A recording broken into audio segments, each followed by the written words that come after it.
বিদ্যাৰ অধিষ্ঠাত্ৰী দেৱী সৰস্বতী। কিন্তু এই সৰস্বতী পূজা কিয় পালন কৰা হয় আপুনি জানেনে? সৰস্বতীৰ আঁৰত থকা পৌৰাণিক কাহিনী কি? বিদ্যাৰ অধিষ্ঠাত্ৰী দেৱী সৰস্বতী, জ্ঞান বিজ্ঞানৰ তেওঁ দেৱী। প্ৰতি বছৰে মাঘ মাহৰ শুক্লা পঞ্চমী তিথিত অনুষ্ঠিত কৰা হয় সৰস্বতী পূজা। তেওঁ হ'ল মেধা, কলা, বিজ্ঞান আৰু দক্ষতাৰ প্ৰতিমূৰ্তি। কিন্তু এই সৰস্বতী পূজা কিয় পালন কৰা হয়, ইয়াৰ আঁৰত থকা পৌৰাণিক কাহিনী কি, আজি আমি আপোনাক ক'বলৈ লৈছোঁ। কোনো কোনো পুৰাণত সৰস্বতী, ব্ৰহ্মা, সাবিত্ৰী আৰু গায়ত্ৰীক লৈ কিছুমান আখ্যানৰ অৱতাৰণাকাৰ হৈছে।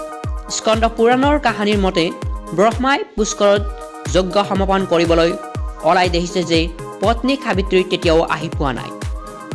সাবিত্ৰীক ব্ৰহ্মাই মাতি পঠিয়াইছে।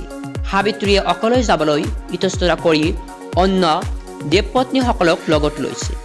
ইফালে সময় উকলি যাই অৱস্থা হোৱাত পত্নীবোৰে যজ্ঞৰ আহুতি দিবলৈ অসমৰ্থ।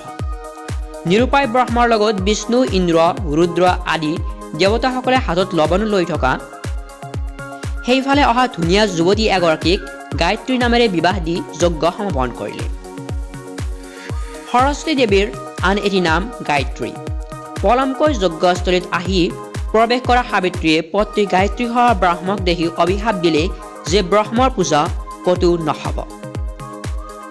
শেষত গায়ত্ৰীয়ে সাবিত্ৰীৰ ভৰিত দীঘল দি সমাজত সাবিত্ৰীয়ে গায়ত্ৰীক উদাৰতাৰে ক্ষমা কৰি সাৱটি ল'লে আৰু ব্ৰহ্মৰ লগত তিনিও সংযুক্ত হৈ ৰ'ল। ধ্যান কাব্যচাৰী কথনৰ পৰা দেৱৰ্ষি নাৰদে নৰনাৰায়ণক ক'লে, হে দেৱ নাৰায়ণ, তোমাৰ পৰা বহু মধুৰ কাহিনী শুনিলোঁ, অনুগ্ৰহ কৰি প্ৰকৃতিৰ পূজাৰ বিষয়ে বিৱৰি ক'বানে?